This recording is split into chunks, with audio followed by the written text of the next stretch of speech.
Muy bien, señores, después de este pequeño paréntesis, supongo que vienen todos con ganas renovadas a retomar lo que queda del curso. Nos quedan exactamente 4 clases, contando la de hoy. Y además supongo que se habrán puesto al día las lecturas, según lo indicado en el programa. Hoy es 12 de diciembre. Si abren el programa por la página 15, verán que para hoy, 12 de diciembre, teníamos que terminar de explicar el tema que queda sobre competencia y monopolio. La ilusión del precio de monopolio, definiciones de monopolio. Eso es precisamente lo que vamos a hacer. Dejamos antes de la Constitución, del puente de la Constitución, entronizado el tema sobre competencia y monopolio, y lo que nos queda lo vamos a ver hoy. Sobre esta parte del programa, les recuerdo que entran en el examen final y por tanto les voy a preguntar el epígrafe 1 del tema 21, competencia, situación o proceso, equilibrio competitivo versus proceso de mercado y comparación de dos conceptos de monopolio, el epígrafe 4 que también les preguntaré. Del tema 22 les voy a preguntar el epígrafe 6, la discriminación por parte del vendedor, y el epígrafe 8, la interconexión de los precios. Precisamente por estos dos epígrafes vamos a comenzar la clase de hoy. Y por último, el tema 23, epígrafe 1, definiciones de monopolio, que también lo veremos ahora mismo. Y acto seguido vamos a pasar a la última parte del programa. Nos va a llevar 3 clases y media. Es la teoría del dinero. Introduciremos el concepto de dinero, tema 24, epígrafe 1, y ya mañana y la semana que viene veremos el tema 25. Creo que será la semana que viene cuando haremos nuestro juego de simulación que vengo llevando a cabo desde hace 39 años de repartir dinero en clase. Ya lo verán ustedes. Si alguien tiene interés, está la clase grabada para que vean cómo se desarrolla o se ha desarrollado en otros años. Tienen ustedes que efectuar las lecturas según lo indicado en el programa y si tienen alguna duda, este es el momento de levantar la mano y preguntar. ¿Hay alguna duda? ¿Alguien quiere decir algo? Triqui, no hay ninguna duda. Ya está puesto el día del examen, que si no me equivoco es el martes 11 de enero del año que viene a las 3 de la tarde. ¿Qué horas son esas 3 de la tarde? Bueno, y el último día de la semana que viene, que es el miércoles de la semana que viene, aprovecharé para darles unas instrucciones finales sobre cómo tienen que preparar la asignatura cara al examen. No hay ninguna pregunta, mi escáner de preguntas. No obstante, veo caras nuevas aquí presentes. ¿Usted es cara nueva? Pues se levanta, se presenta, mira a los compañeros, dice que ni es, de dónde viene y qué hace aquí.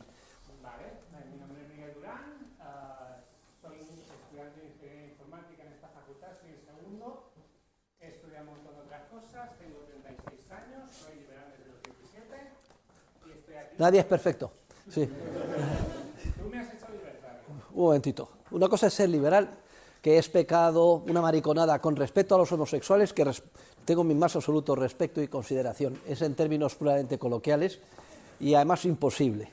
La única posición coherente es la de la anarquía, de propiedad privada, capitalismo libertario o anarcocapitalismo. No obstante, aunque sea liberal, la aceptamos como una excepción. Bien. Un tibio liberal, en pocas palabras. Bienvenido, un aplauso para el compañero de informática. Pero hay más caras nuevas. Hoy viene de la tecnología el asunto, porque tenemos a otra persona que se va a presentar ahora mismo. Bien. Buenas tardes, mi nombre es Diego, soy graduado en Ingeniería Espacial, estudio con máster en la Politécnica, pero bueno, una vez conocí a Jesús Huerta de Soto, pues, y su interés mi interés por aprender y por continuar haciendo mis conocimientos con respecto a la escuela austríaca, pues me ha traído hasta aquí a venir como oyente. Mucho. Venga, un aplauso a los ingenieros de Telecom. Bien. No era de telecomunicaciones, era de aeroespacial. Bien. De todas formas, que sepan ustedes que esta clase se ha hecho famosa en el mundo entero, porque, hombre, aparecen los cogotes. Por tema de protección de datos no aparece ninguna cara ni es identificable nadie. pero están circulando centenares de miles, millones de visualizaciones de esta clase con motivo de mis explicaciones aquí en general y en concreto la contestación a la pregunta que me hizo un compañero de ustedes sobre mi ley hace 10 o 12 días. Eso ya lo han visto millones de personas. O sea que nos hemos hecho famosos y virales en todo el mundo. Y además, en la toma de posesión del presidente Milei, una de las 3 personas que citó pues, fue a un servidor, lo cual mucho lo agradezco, ¿eh? Y esto ha generado un interés muy grande. Tenemos bloqueado el departamento de prensa de la universidad porque me quiere hacer entrevistas, Televisión Española, ABC, todos los medios, y de Hispanoamérica no digamos, y siempre se contesta lo mismo, que el profesor Huerta Soto, por política desde hace años, no concede entrevistas, pero que si alguien tiene interés, le mando encantado todos mis artículos científicos y libros para que se los lean y estudien, y si hacen el trabajo pueden seguro que enjaretar alguna obra periodística que pueda ser de valor para los correspondientes lectores, cosa que por cierto han hecho ya en varios casos.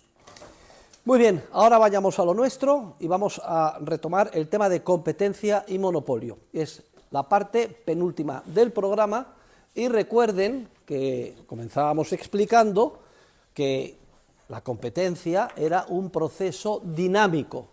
Los alumnos de comunicación audiovisual lo entienden mejor si nos referimos a ese proceso como una película, que no es sino una sucesión rápida de fotogramas que dan la impresión de movimiento. Esto es lo que es la competencia, es un proceso dinámico de rivalidad, en el que los seres humanos que participamos en el proceso y damos lugar a la sociedad, continuamente rivalizamos unos con otros por lograr antes que los demás los fines que tanto ansiamos. Y que este concepto dinámico de competencia, que es el concepto correcto, resaltaba o contrastaba enormemente con el concepto erróneo de competencia que se ha desarrollado, parece mentira, paradójicamente, a instancias de los científicos de nuestra disciplina, que definen la competencia como un estado final, es decir, un fotograma, una fotografía, algo estático.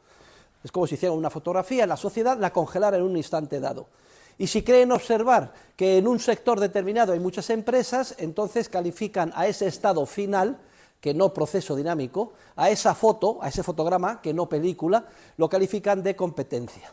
Y además, si observan en esa fotografía que todo el mundo hace exactamente lo mismo, vende el mismo producto sin ninguna diferenciación y además al mismo precio, llegan al absurdo de calificar de competencia perfecta, además le ponen el calificativo de perfecta a esa situación que no proceso, que erróneamente califican de competencia. Luego hay 2 conceptos completamente contradictorios. La competencia entendida como un estado, una fotografía, un estado final de reposo, caracterizado supuestamente, sedicentemente, porque existen muchos oferentes vendiendo lo mismo al mismo precio, frente al concepto correcto de competencia, que sería un proceso dinámico de rivalidad, en el que continuamente los seres humanos tratamos de emularnos unos a otros, cumpliendo las reglas del juego, que son las reglas que establecen el derecho de propiedad en una sociedad basada en vínculos contractuales. Tratamos de descubrir primero qué es lo que nos merece la pena, lo que más valoramos subjetivamente, y encontrar medios en cooperación con otros seres humanos para alcanzar esos fines. Recuerden que en ese Big Bang social empresarial que hemos descrito, que es el concepto, el modelo de explosión sin límite del conocimiento que genera la creatividad empresarial, continuamente se producen desajustes o descoordinaciones entre los diferentes seres humanos, y que cada desajuste o descoordinación entre el comportamiento de unos y otros seres humanos, cada desajuste se plasma en una oportunidad de beneficio que queda ahí latente para ser descubierta por los seres humanos, que desarrollan su perspicacia empresarial tratando de descubrir oportunidades de negocio. De manera que siempre que alguien se da cuenta de un desajuste, descubre que hay ahí latente un beneficio y si actúa, se aprovecha de ese beneficio y lo hace suyo. Por ejemplo, que un recurso de un determinado lugar del mercado está siendo dilapidado o mal utilizado cuando en otro lugar del mercado, bien él solo o en cooperación con otros, después de un proceso de elaboración, podría venderse a un precio mucho más elevado. Compro barato, vendo caro. Y me quedo con el beneficio. Y eso produce los 3 efectos esenciales que explican el por qué se desarrolla la sociedad entendida como ese proceso complejísimo de interacciones humanas, y que es la gran aportación de la ciencia económica. El acto empresarial puro de descubrimiento de una oportunidad de ganancia que está encarnada en ese desajuste produce un efecto de creación de información, transmisión de información en oleadas sucesivas en el mercado y de coordinación o ajuste, es decir, el desajuste que previamente existía queda coordinado y los seres humanos implicados aprenden, y aprenden además de la mejor manera de cada aprender, motu propio, y pensando simplemente que están tratando de lograr sus propios fines y obtener su beneficio, aprenden unos y otros a disciplinar su comportamiento, a sacrificar y esforzarse ¿por qué? A disciplinar su funcionamiento, su comportamiento en función de las necesidades ajenas, en función de lo que necesitan los demás. Y todo esto establece ese proceso de coordinación o ajuste, que es la otra cara del proceso de explosión sin límite de la creatividad y el conocimiento. Es claro que una oportunidad de ganancia que ha sido descubierta y aprovechada por un empresario ya queda eliminada, ya no puede esa misma ser descubierta o aprovechada por otros empresarios. De ahí que el proceso sea esencialmente competitivo. El primero que llega, lo descubre y se aprovecha, elimina esa oportunidad de ganancia para los demás. Pero esto no significa nada en detrimento de los demás, porque el propio proceso de descubrir la oportunidad de ganancia crea nueva información que se transmite en oleadas sucesivas en el mercado y que da lugar a ulteriores desajustes, que a su vez se plasman en nuevas oportunidades de beneficio. Aunque yo haya perdido la oportunidad de aprovecharme de una oportunidad concreta porque se me ha adelantado otros que surgen continuamente en el mercado, es nuevas y ulteriores oportunidades que antes no eran detectables porque no habían sido creadas, y por tanto puedo desarrollar mi capacidad empresarial de obtener beneficio en esas ulteriores oportunidades. Y en ese proceso de expansión sin límite, digo, del conocimiento y la empresarialidad que caracteriza a una sociedad dinámica basada en el orden espontáneo del mercado. Como ven ustedes, con esta interpretación que da esta cátedra de cómo funciona el proceso social, es esencial entender su carácter dinámico y competitivo, y por qué no tiene nada que ver, absolutamente nada que ver, con el concepto estático basado en el modelo de equilibrio, que es el único matematizable desarrollado por la mayor parte de mis colegas. De la mano de cada uno de estos dos conceptos de competencia, el erróneo, el concepto estático basado en el equilibrio, de competencia además sedicentemente o calificada de perfecta, si es que nadie hace nada distinto, de ese concepto erróneo, y del concepto correcto, de competencia como proceso dinámico de rivalidad, que hemos recordado en este contexto del Big Bang social empresarial, de la mano de cada uno de esos conceptos puede colgarse o va relacionado un concepto respectivo de monopolio. Por tanto, un concepto erróneo de monopolio iría de la mano del concepto erróneo de competencia, y el concepto correcto de monopolio iría de la mano del concepto correcto de competencia. ¿Cuál es el concepto erróneo de monopolio? Bueno, pues si en un fotograma determinado califican mis colegas de competencia a una situación que se caracteriza porque hay muchos oferentes, todos ellos vendiendo el mismo producto al mismo precio, si resulta que hacen la fotografía y en una supuesta parcela del mercado solo creen ver un único oferente, un único productor, entonces dicen que es una situación de monopolio. Y de hecho es el origen etimológico del término, que procede del griego, monos, uno, polein, vender. Bueno, pues califican de monopolio y se llevan las manos a la cabeza porque creen que en una determinada sector o industria solo hay un oferente. Ya hicimos una digresión de que es imposible en términos científicos definir el concepto de sector o industria, que esto es algo solo definible en términos subjetivos desde el punto de vista del actor. O expresado de otra manera, que cabe siempre definir un concepto del sector o la industria tan restrictivo que todos sean monopolios desde la perspectiva de este concepto erróneo de monopolio. Decíamos, a ver, ¿cuál es el sector de profesores especializados en economía extraca que den clases en Madrid, concretamente en la Universidad Rey Juan Carlos, y además los martes de 7 a 9 en el aula 008? ¡Solo hay uno! ¡Anda! Gravísimo monopolio que está explotando a la sociedad. Solo hay uno, que soy yo, claro, obviamente. Bien. Bueno, pero de la mano del concepto correcto de competencia, ese sí, ya lo entendemos, proceso dinámico, consistente en tratar de emular a los demás, tratar de ver lo que los demás hacen bien, tratar de copiarlo y, si es posible, superarlo, y de encontrar y aprovechar las oportunidades de beneficio antes que ellos, dentro de las normas esenciales del derecho de propiedad. De la mano de ese concepto de competencia, concepto dinámico de competencia, se encuentra el concepto correcto de monopolio. El concepto correcto de monopolio se fija no en si eventualmente, en un instante dado, en un supuesto sector, si es que pudiera definirse, o industria, hay un único o no oferente. Lo importante es ver si se impide por la fuerza de la coacción institucional el libre ejercicio de la empresarialidad en cualquier parcela del mercado. Esto es lo relevante. Y por tanto, si resulta que se levantan barreras institucionales de tipo coactivo, y el único que lo puede hacer de una manera efectiva es el propio Estado, reservando una parcela determinada para uno o unos pocos en detrimento de los demás, entonces sí que existiría un gravísimo monopolio que perjudicaría a toda la sociedad. Lo relevante no es si en un sector aparentemente hay en un momento dado un único oferente o no, sino si se impide en mayor o menor medida por la fuerza el libre acceso de la función empresarial en cualquier parcela de la sociedad. Esto es el concepto correcto de monopolio. Y luego terminamos, recuerden, antes de la Constitución, estoy haciendo un brevísimo repaso para que entremos en contexto. Hacíamos una crítica de las denominadas leyes de defensa de la competencia o de competencia desleal. Incluso hicimos una parodia a raíz de los pareados que se titulan Tom Smith y la increíble máquina de hacer pan, y veíamos cómo la legislación supuestamente para defender a la competencia se ha construido toda ella basada en el concepto erróneo de competencia, en el concepto erróneo de monopolio.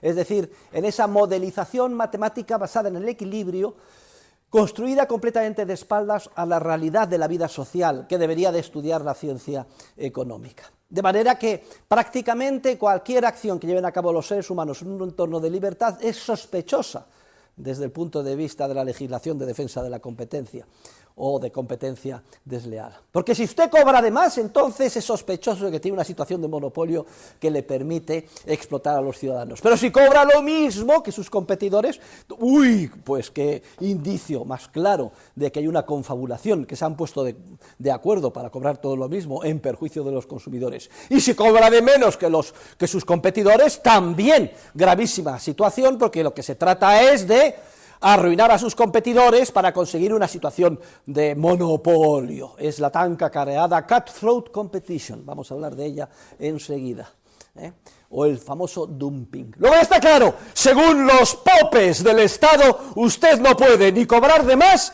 que los competidores, ni cobrar igual que los competidores, ni cobrar menos que los competidores. Y eso sí, compita usted, pero ojo, no tenga demasiado éxito.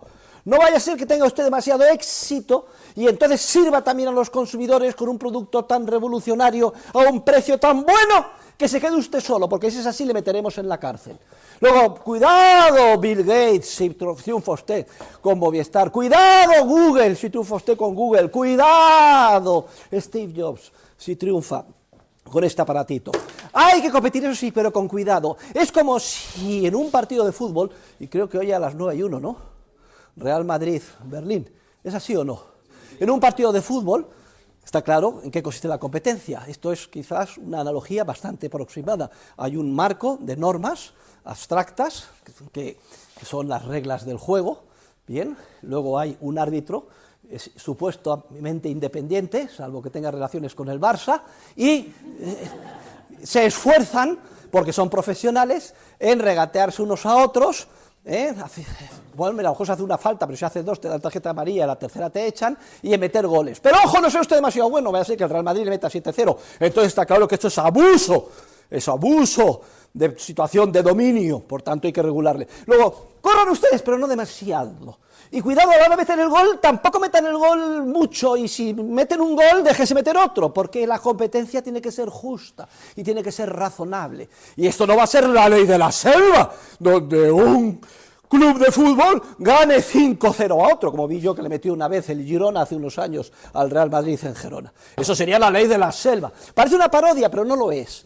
Todo el mundo entiende lo ridículo que sería criticar ese partido de fútbol, que es un simple juego sometido a unas normas abstractas, con un árbitro independiente, donde está claro el objetivo. Todo el mundo entiende lo absurdo y lo ridículo que sería someterlo a esta especie de corsé de sí, competir y jugar, pero no demasiado bien, ¿eh?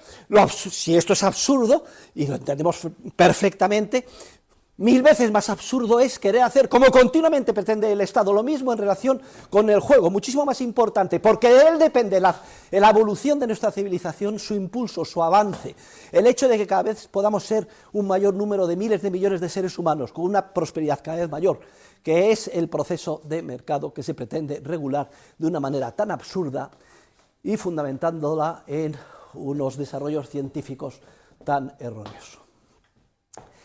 Y creo que es aquí donde nos quedamos, si no me equivoco, y ahora vamos a dar un paso más porque vamos a ver algunos casos que tienen cierto interés y que se han estudiado por la doctrina, y el primero es el caso de la discriminación por parte del vendedor, la discriminación en el precio por parte del vendedor. Es el epígrafe 6 del tema 22. ¿En qué consiste la discriminación en el precio por parte del vendedor?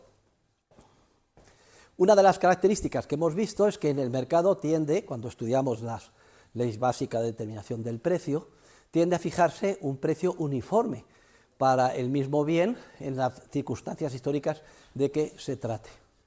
Y la circunstancia es muy clara, porque si se determinan precios distintos, el propio ejercicio de la empresarialidad detecta que hay una oportunidad de ganancia.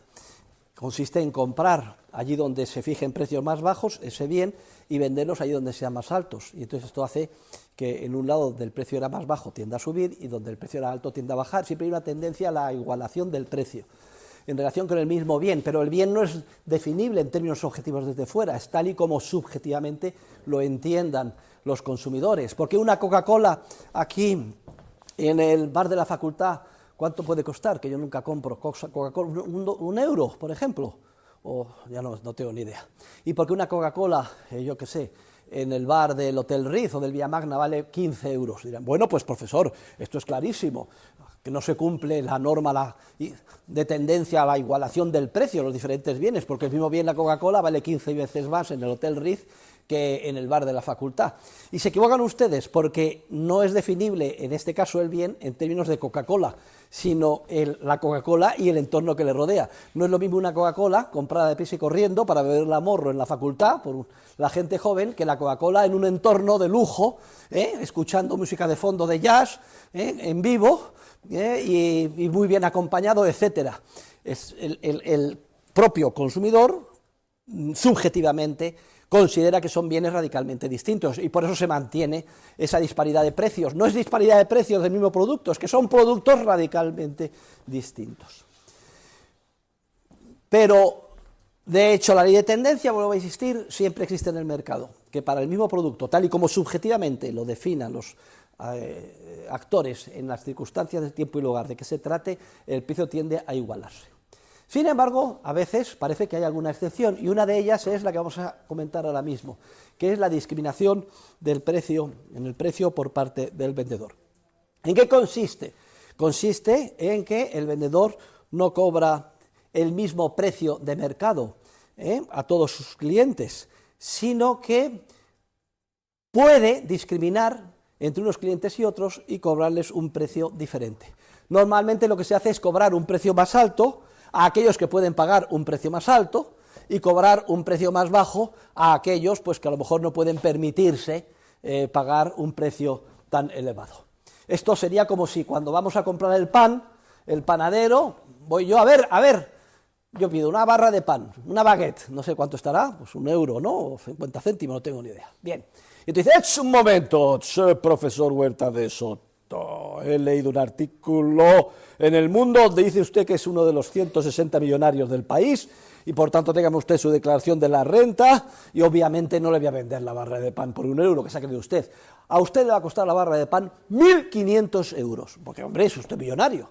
Y en cambio viene la pobre de Nazaret, que está muy ajustada de perras, y viene por su barra de pan llorando, casi no me llega, etcétera. Pobre Nazaret, a Nazaret se la vamos a vender por medio euro.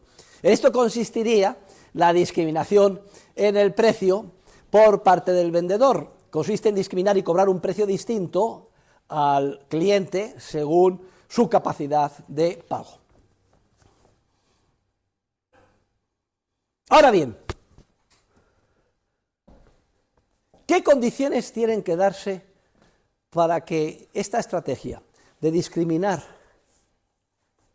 en el precio que va a pagar el cliente tenga éxito para el vendedor? Porque a nadie escapará su fina percepción que si me quisieran cobrar 1.500 euros por una barra de pan y solo 1 euro a Nazaret, Nazaret se iría tan contenta con su barra de pan y yo me iría más o menos compungido y con cara de gilipollas integral a mi casa a decirle a mi mujer que me habían cobrado 1.500 euros por la barra de pan. Bien, pero aquí surge inmediatamente una oportunidad de esas maravillosas de beneficio o ganancia, porque Nazaret, que está dotada de una gran capacidad empresarial para detectar oportunidades de ganancia, y Nazaret y María y todos los que están por aquí dirían, uy, aquí hay una oportunidad de beneficio cojonuda, vamos a ir al panadero llorando, es que mi familia somos muchos, le vamos a comprar entre tú 10 barras de pan a euro, y luego vamos a ir al profesor Huerta de Soto y decirle, oiga, profesor, mire, no compre usted más pan por 1.500 euros, porque nosotros se lo vamos a vender por 500. Y digo, ay, qué suerte, qué maravilla, pero que hoy me ha tocado la lotería, la tercera parte. Y entonces yo encantado, que sigo siendo tonto integral, pago, pero 3 veces menos, 500 euros por la barra de pan. Pero María, que es muy lista, dice, ¿qué es esto que se va a embolsar este dinero esa vez? Un diferencial de 499 por barra. Coge sus barras y el profesor Huerta de Soto, yo se lo vendo a usted por 100. Y yo doy saltos de alegría y digo, pero anda, ¿pero qué es esto? ¿Qué suerte tengo? Y ya la quinta parte de lo que Nazaret me quería extraer la sangre, cobrándome 500 euros por la barra de pan. Y así sucesivamente, porque antes incluso de que María cierre el trato, cualquiera de los otros que están en el mercado al loro comprará pan por 1 euro y me lo revenderá. ¿Hasta qué nivel? Hasta que al nivel en que yo termine pagando lo mismo que todo el mundo, es decir, 1 euro. Luego, solamente es posible y tiene éxito y podemos concebir que se dé una situación de discriminación en el precio por parte del vendedor en el mercado si se dan 2 condiciones. La primera, obvia, resulta ocioso incluso mencionarla, es que el vendedor piense que sale ganando con esa estrategia, desde luego. Pero la segunda es la relevante. ¿Cuál es?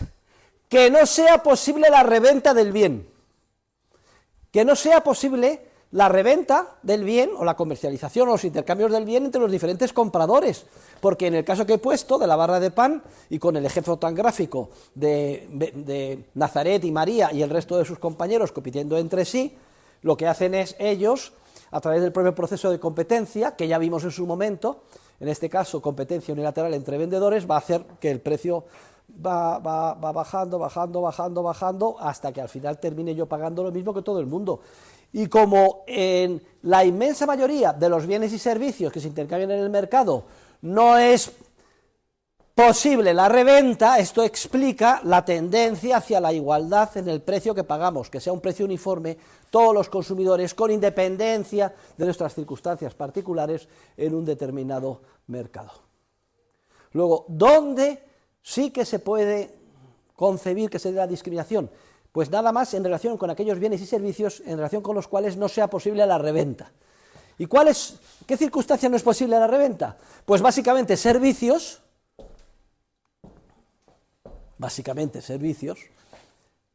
y además determinado tipo de servicios. Vamos a ver algún caso típico. Por ejemplo, el caso del médico rural.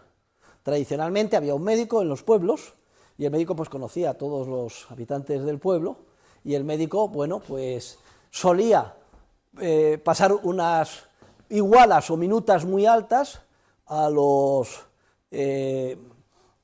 habitantes del pueblo o de la zona que requerían sus servicios y que eran más ricos. Y en cambio aquellos que no tenían casi dinero, pues les cobraba muy poco o no les cobraba nada. Y los que estaban entre un extremo y otro, pues les cobraba pues una cantidad intermedia. Y aquí es claro que no cabe la reventa, porque si se pone el hijo enfermo a morir de anginas y hay que prescribirle unos antibióticos, Bueno, pues no, yo voy, pero si no le curo se muere, o sea que no es posible la reventa. Y lo mismo pasa también pues, con los cirujanos que son pues, cirujanos estéticos, dentistas. Les voy a decir una anécdota deliciosa. Resulta que cuando yo estaba estudiando en Estados Unidos, hace ya 40 años, pues un día tuve un flemón y un gran dolor de muelas y no tuve más remedio que ir a un dentista. Y entonces me pasaron, estaban en Stanford, en la Universidad de Stanford, al sur de San Francisco. Y había pues era un hospital maravilloso de dentistas y me pasaron, me sentaron en mi típico asiento, un sitio fenomenal y tal, y entró el titular. Y no se me olvidará nunca, lo primero que me preguntó, lo primero, ¿a qué se dedica tu padre? Y yo dije, ¿pero esto qué es? Y inmediatamente yo conecté por mis clases de economía, claro, quiere discriminar en el precio, ¿no?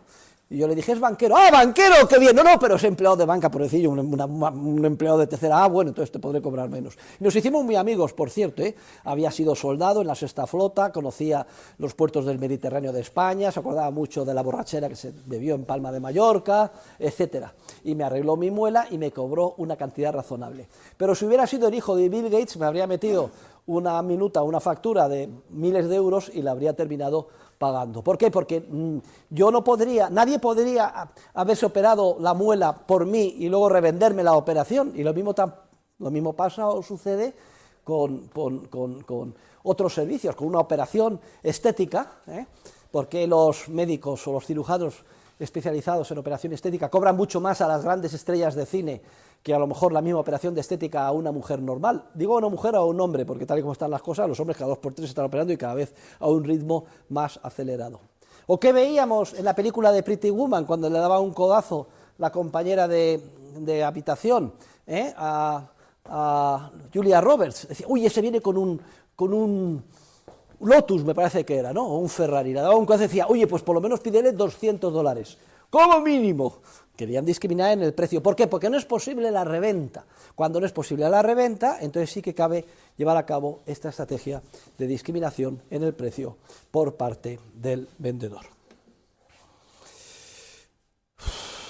Y cuando no es posible la reventa y se puede llevar a cabo la discriminación en el precio por parte del vendedor, es como si nos situáramos en el primer tipo de mercado que estudiamos cuando analizamos cómo se determinaba el precio en el mercado, que era el caso del intercambio aislado. Y recuerden que en el caso del intercambio aislado solo se cierra el trato si ambas partes salen ganando, esa es una ley universal en el mercado, nunca se cerrará un trato si no salen ganando ambas partes, pero que había un intervalo muy amplio entre el precio máximo y el mínimo que podría llegar a cerrarse el trato, sin que la teoría económica pudiera indicar con más detalle en qué nivel, y que dependía mucho según la habilidad o capacidad negociadora de cada una de las partes. Lo recuerdan, ¿no?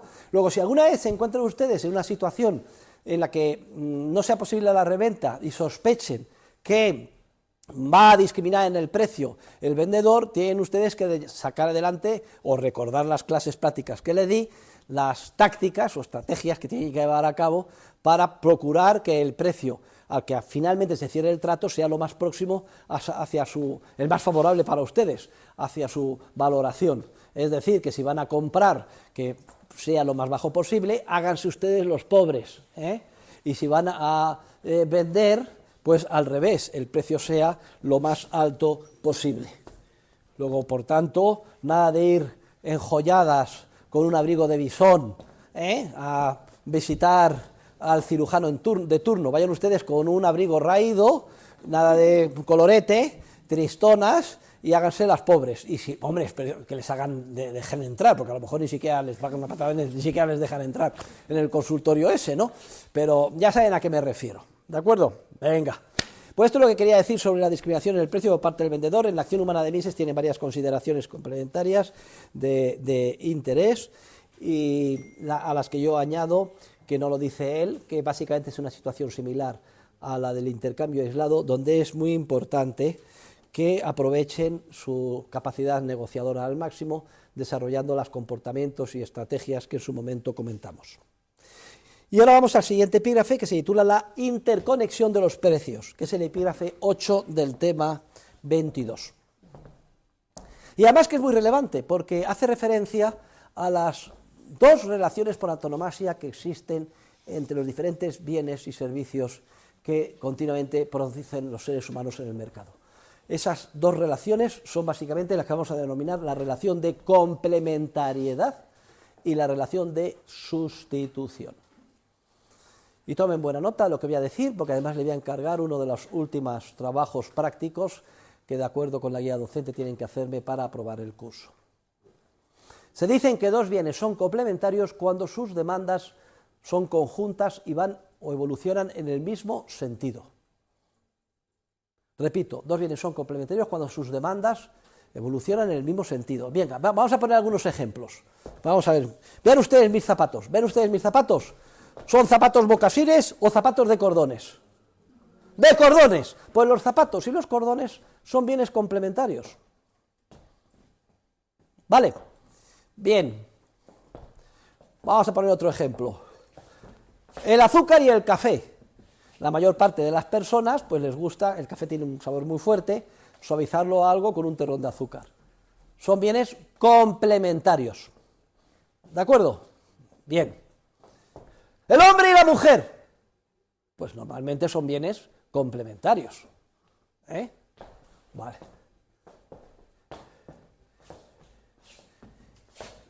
La relación social por excelencia es la relación de complementariedad. Y de hecho, cuando definimos el concepto de los bienes económicos de orden superior o factores de producción, decíamos que eran aquellos que, solo de una manera indirecta, después de un periodo de tiempo más o menos prolongado, y exigiendo siempre la participación complementaria de otros factores de producción, terminan eventualmente madurando en un futuro más o menos lejano en el tan ansiado bien de consumo que sí que satisface directamente nuestras necesidades humanas. Luego todo el proceso social previo, en el que por cierto se desarrolla la mayor parte de la capacidad empresarial, del ingenio técnico y donde trabajan la mayor parte de todos los seres humanos, está constituido por esas etapas intermedias del proceso productivo dedicadas a producir los llamados bienes de capital o bienes económicos de orden superior. Y esos procesos de producción de esas etapas intermedias siempre requieren la complementariedad de una constelación de bienes. Y la capacidad empresarial básicamente consiste en continuamente detectar bienes que están infravalorados y que se pueden recombinar de manera complementaria para producir otro bien que podrá venderse a un precio muy elevado el día de mañana porque se estima que tendrá una gran demanda, aunque incluso ni siquiera hoy los consumidores hayan podido concebir que tal bien pudiera llegar a crearse, como lo que sucedió en relación con esto hace 15 o 20 años, cuando ni siquiera podíamos pensar que esto se iba a desarrollar. La relación social, por excelencia, es la relación de complementariedad. Pero no solo en el ámbito estrictamente económico, como he explicado, porque es la que absorbe la mayor parte de las etapas intermedias del proceso de producción, sino ¿por qué estamos felices con un amigo? Porque somos complementarios. Me escucha, yo le escucho, lo que a mí me falta, que es valentía, lo tiene él. ¿Por qué? Porque los sexos se unen, pues 3/4 de lo mismo. ¿Por qué desarrollamos una familia, nos unimos con una persona, etcétera? Lo mismo, porque hay una relación de complementariedad. En todos los ámbitos, la relación social por excelencia es una relación de complementariedad. Ustedes y yo nos estamos complementando ahora. Yo como profesor les doy lo que sé, ustedes están escuchando, y como consecuencia de esto salimos ganando. La relación social por excelencia es la relación de complementariedad. Pero hay otra relación típica en el ámbito social, que es la relación de sustitución. Y se dice que dos bienes o servicios son sustitutivos cuando sus demandas evolucionan en sentido contrario. Es decir, que si se demanda uno, se deja de demandar el otro. Aquí ya no hay complementariedad, sino lo que hay es repulsa o separación. Sin duda alguna, vuelvo a insistir, la relación social por excelencia es la de complementariedad, pero no es menos cierto que también es muy importante entender que en múltiples ocasiones hay relaciones de sustitución. Vamos a poner una serie de ejemplos. A ver, ¿quién en clase tiene gafas para ver de lejos o de cerca? Levanten la mano. Muy bien, hay muchos, yo no tengo gafas, bien, bajen, 100. ¿Quién en clase tiene puesta alguna lentilla o lentillas? pues hay menos, pero 1, 2, 3, 4, 5, 6, 7 personas. Las gafas y las lentillas no son bienes complementarios, son bienes sustitutivos, porque o bien llevo gafas o me pongo lentillas, pero no hay ningún idiota que se ponga lentillas y gafas, porque entonces no ve nada. Otro ejemplo, el café y el té son bebidas sustitutivas, porque una de dos, uno es un idiota inglés que todos los días a las 5 de la tarde se toma un té, o es un idiota norteamericano que todos los días a las 5 de la tarde se toma un asqueroso guachurris que llaman café incandescente, te lo tomas y te quemas la lengua. Pero no hay ningún idiota que tome el té y el café simultáneamente. Si se pone de moda el té, es a costa del café, y si se pone de moda el café, es a costa del té. El té y el café son bienes sustitutivos. Igual que en el ámbito, porque esto es en relación con los bienes de consumo, pero también en relación con los bienes económicos de orden superior o factores de producción. En el ámbito de las etapas intermedias del proceso productivo, de la producción, donde hemos dicho que la relación por excelencia es de complementariedad, también hay relaciones de sustitución. Por ejemplo, combustible, son el gasoil y el camión son bienes complementarios. Yo voy a construir un edificio y tengo que trasladar hormigón, una hormigonera, y por tanto la hormigonera y el gasoil son bienes complementarios, porque sin combustible, que es en este caso gasoil, no puede moverse la hormigonera ni distribuir el cemento allí donde se necesita. Pero también cabría que en vez de ser gasoil fuera gasolina. Gasoil y gasolina, que son bienes económicos de orden superior, porque nadie se come el gasoil, está clarísimo que es un factor de producción, son bienes sustitutivos, en este caso en el ámbito de la producción, porque o bien mi vehículo se mueve con gasolina, o bien mi vehículo se mueve con gasoil. Pues bien, queridos alumnos, para esta semana les doy como tiempo esta semana, me van a mandar ustedes un ejemplo, una hojita, cada uno de ustedes con 5 ejemplos de bienes o servicios complementarios y 5 ejemplos con bienes y servicios sustitutivos, porque lo que quiero es que quede bien claro, que no se les olvide nunca este concepto económico de relación entre los diferentes bienes, la relación por excelencia de complementariedad y la relación de sustitución. ¿Y por qué es importante entenderlo? Hombre, es importante entenderlo como cultura general, es importante entenderlo para facilitar el éxito de nuestras vidas prácticas. Señorita, si está usted jugando la clase, no me distraiga con el móvil, vale. Ah, bien, salvo que vaya un anuncio de que en Estocolmo me han dado el premio Nobel, no acepto noticias por móvil. Vale, es la única excepción, o sea, y como eso no va a suceder nunca, vale. De acuerdo, bien, pero no me gusta que tomes apuntes con el móvil, porque yo es que si son apuntes del móvil o está usted distraída con otra cosa. Vale, bien. Se ha hecho muy famoso, viral, ¿eh? Cuando yo estoy explicando lo de mi ley, digo, señorita, no me interrumpa. ¿Quién era la famosa? Que estaba por aquí interrumpiendo, se ha hecho famosísima. Si se va a Argentina, seguro que la invitará a todo. Bueno, pues venga. No solo es importante para nuestras vidas entender la relación de complementariedad y la relación de sustitución. Les pido, les insto a que cuando salgan a la calle, en sus actividades prácticas, estos días, vayan ustedes cuestionándose. ¿Y esta relación qué es? ¿Hay complementariedad o es relación de sustitución? Porque si van al cine a ver Napoleón, como fui yo el otro día, pues no van a la discoteca. Está claro que como ocio, a las mismas horas, ir al cine o ir a una discoteca son bienes sustitutivos, no son bienes complementarios. Pero si van al cine, muchas personas, como por ejemplo a mí, les gusta pedir una Coca-Cola y un paquete así de grande de palomitas. Pues las palomitas y el cine son bienes complementarios. Y dejamos luego todo el suelo lleno de palomitas, todo enguarrado. Venga, no les voy a dar más guías, piensen ustedes, pero hagan el ejercicio práctico en relación con su actividad diaria y con las diferentes circunstancias en las que se encuentren y bienes con los que entren en contacto. Pero también estrictamente desde el punto de vista mercantil y cara a su actividad empresarial o al trabajo que vayan a llevar a cabo el día de mañana en sus respectivas empresas y proyectos profesionales, es muy importante entender bien la relación de complementariedad y la relación de sustitución, porque permite entender mejor la interconexión que existe entre los diferentes precios que se fijan en el mercado. Porque vamos a pensar, ¿qué interconexión hay entre los precios de los bienes complementarios? Vamos a pensar, ¿qué pasa si sube la demanda de los zapatos? A igualdad de circunstancias, recuerden, determinantes individuales del precio, un incremento de la demanda tiende a hacer que el precio suba. Si hay un aumento de la demanda de los zapatos, ¿qué pasa con la demanda de los bienes complementarios de los zapatos? Es decir, la piel, cordones, etcétera. También aumentará y a igualdad de circunstancias el precio de los bienes complementarios crecerá.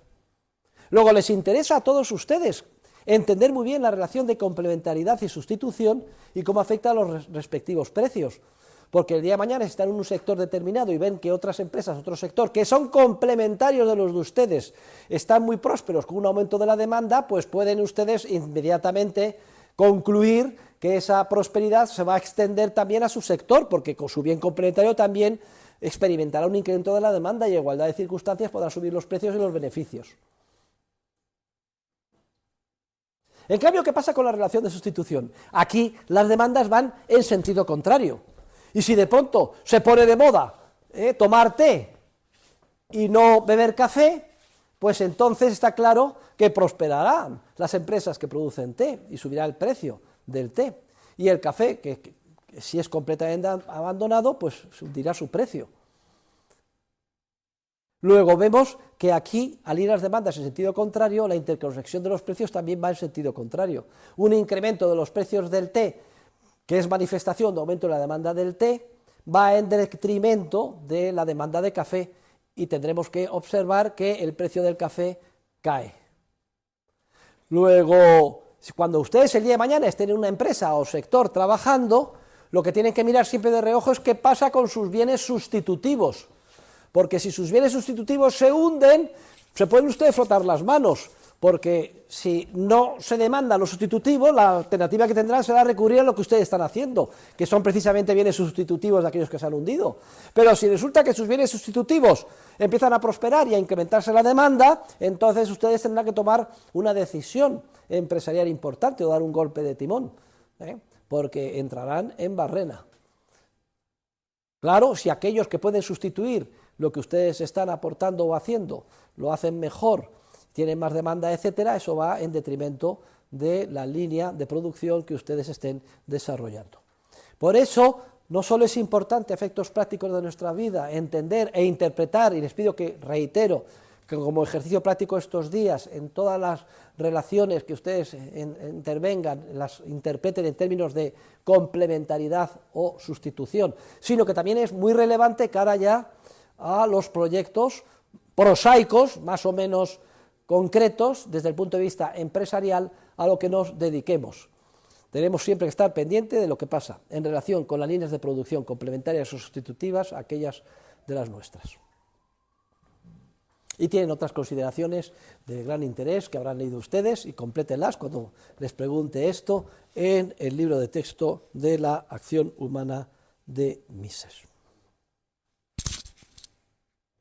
Muy bien, y ahora vamos a dar un salto al tema 23, todo el enorme interés. Yo doy por supuesto siempre que ustedes se lo han leído todo, como es lógico, la única manera de sacar el jugo que corresponde a este curso, pero me voy a centrar ahora en el epígrafe que les voy a preguntar en el examen, que es un epígrafe a modo de recapitulación que se titula Diferentes definiciones de monopolio y que está incluido en el volumen 1 de lecturas y también en el libro de Rothbard, que artículo correspondiente traducido con el título de La ilusión del precio de monopolio. Lo ven ustedes entre paréntesis al final del tema 23. Pues a modo de conclusión, podríamos pensar o preguntarnos o cuestionarnos ¿cuáles son las definiciones entonces de monopolio que circulan por ahí? Pues podríamos clasificarlas, hacer una taxonomía en 4 grandes grupos. La primera definición de monopolio es una definición vulgar que se utiliza con cierta frecuencia, pero que carece completamente de rigor, específicamente de rigor científico. Se dice a veces, muchas veces nos referimos a esta persona tiene monopolio. Nos referimos al monopolio para referirnos a una situación en la que una empresa, una persona, etcétera, controla el precio del bien que vende. Pero claro, he dicho que esta primera definición de monopolio es completamente carente de contenido unívoco y científico, porque en un sentido estricto, todo ser humano, todo productor y toda persona controla absolutamente el precio del bien que vende, en el sentido de que es libre de venderlo o no, a ese precio. Pero el hecho de que cada uno de nosotros o cualquier empresa controle el precio de su bien no significa que pueda imponer a los demás que le compren al precio que yo arbitrariamente o por capricho haya decidido. Había una película muy famosa, ya no me acuerdo, a ver, es de hace ya unos años, me parece que se titulaba Proposición Indecente. Usted que es mayor y tal, se acordará de ella, ¿no? De Robert Redford.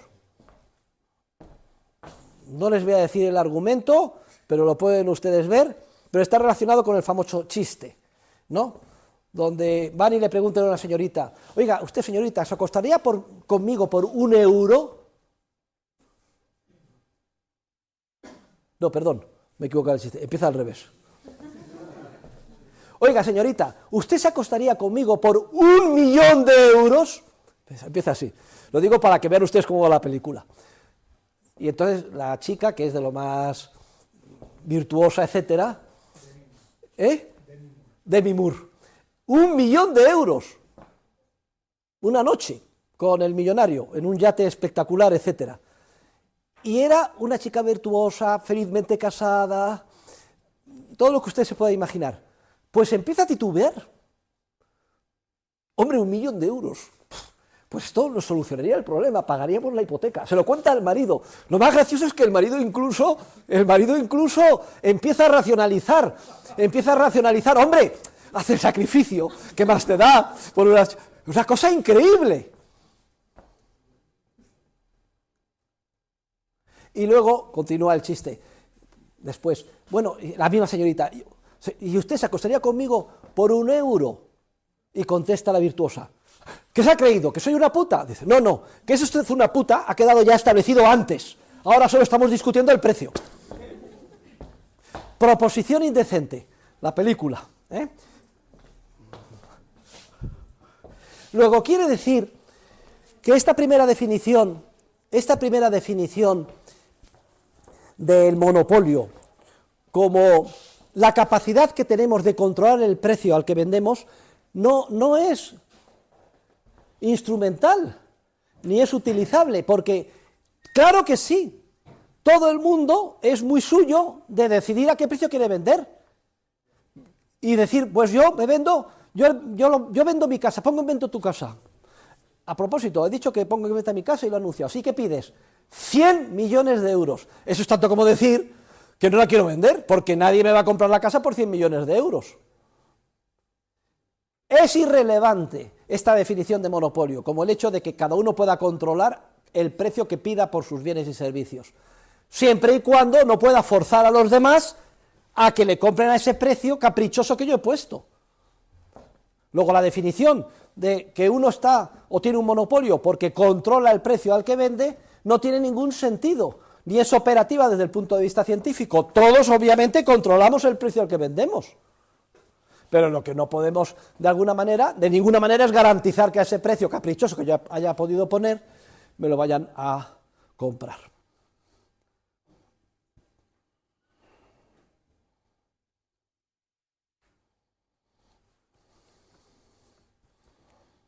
Tenía otro ejemplo que me ha venido fugazmente a la cabeza, que es el de Michael Douglas. Bueno, estaba en Mallorca. Michael Douglas se casó con una mallorquina y se compró una casa estupenda en la Tramuntana, que además era un palacio de los del archiduque. Luego se divorciaron y entonces en los acuerdos de divorcio estaba que tenían que poner la casa en venta y distribuirse por mitades el precio. Pero el que decidía el precio que pedían era Michael Douglas y entonces puso un precio de 47 millones de euros. Todo esto han pasado 30 años, no ha vendido la casa. Luego protestó la parte contraria y dijo, oye, ¿qué es esto que no está vendiendo? Ah, bueno, pues te lo bajo a 30 millones de euros, tampoco lo ha vendido. Y ahora está a 27 millones de euros y tampoco lo ha vendido. Él puede controlar y pedir el precio que le dé la gana, pero otra cosa distinta es que a ese precio arbitrario, tan absurdo que ponga, se lo compren o no. no le compra nadie la casa a ese precio.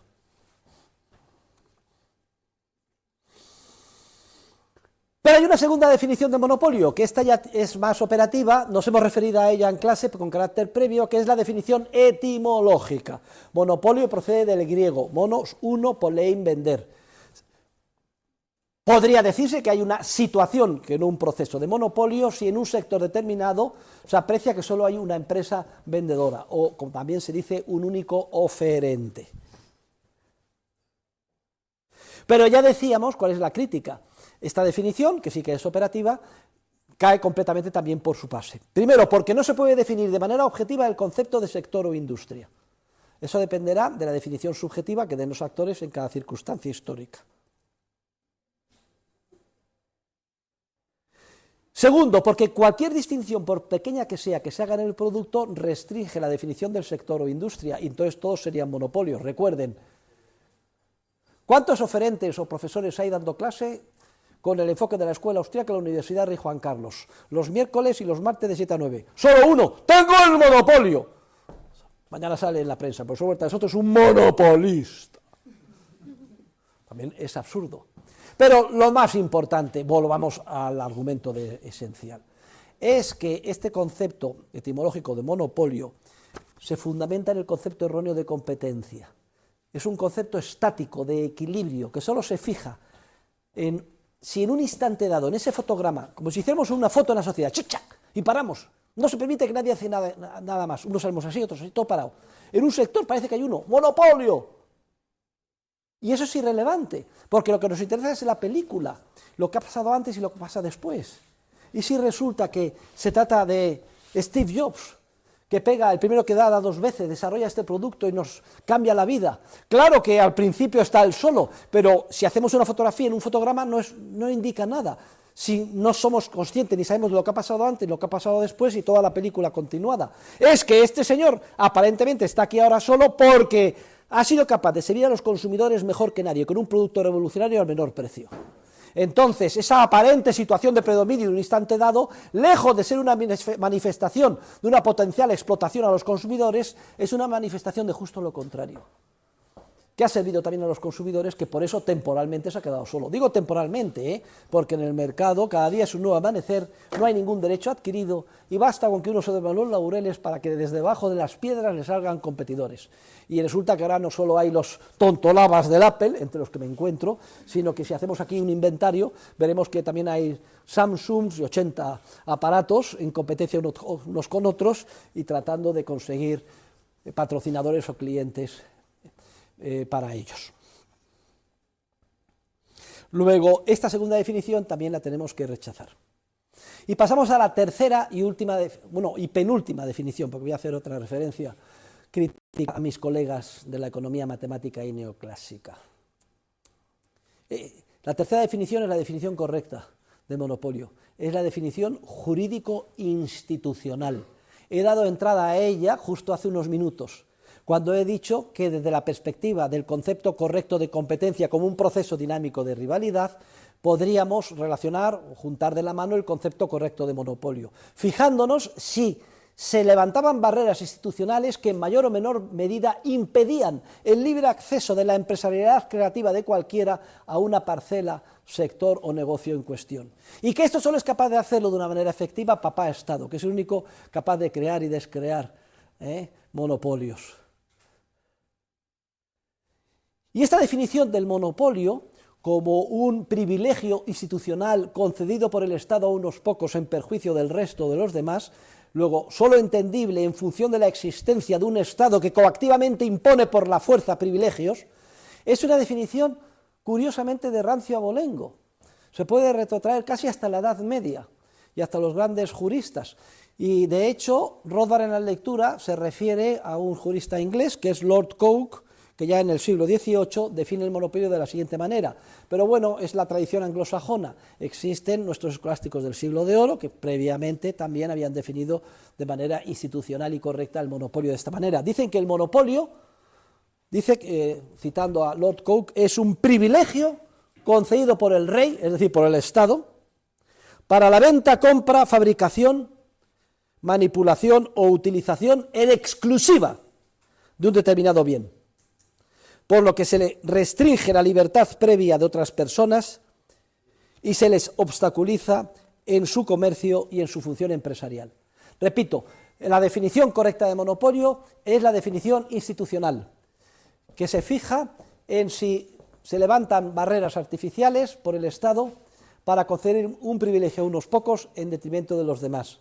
Un privilegio que consiste en dar la exclusiva para vender, comprar, fabricar, manipular o utilizar un determinado bien, pero en perjuicio de los demás, es decir, restringiendo la libertad previa de múltiples otros seres humanos que en el ejercicio de su función empresarial podrían acceder a ese sector produciendo bienes y servicios cada vez de más calidad y de precio más reducido.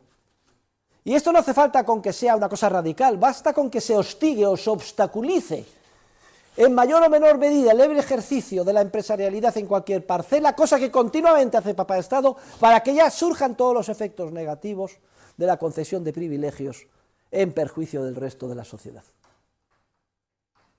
Y esto continuamente sucede, y además en las parcelas que pueden parecerles a ustedes que menos relacionadas. Pero ¿qué pasa cuando se concede a un sindicato o a determinados trabajadores el privilegio para hacer piquetes informativos?